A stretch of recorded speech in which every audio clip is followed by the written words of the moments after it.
জুতো কিনতে গেছিলাম বেহালায়, বললাম ছেলে আর আমি। জুতোটা দেখো, বুঝেছো? ভালো না? শীতের জন্য। আর মার্বেলের মোজাইক, ও দারুণ কমফোর্টেবল।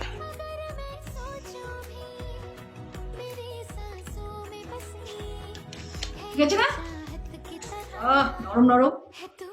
তোমরা একটা কিনে নাও, বেশি দাম নেয়নি, 150 টাকা, খুব নরম। জানি না এখান থেকে ফেটে যাবে কিনা। ভালো, দারুণ।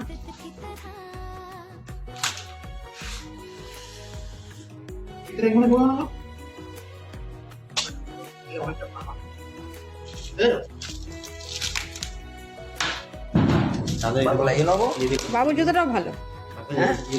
কোথায় গেছিল?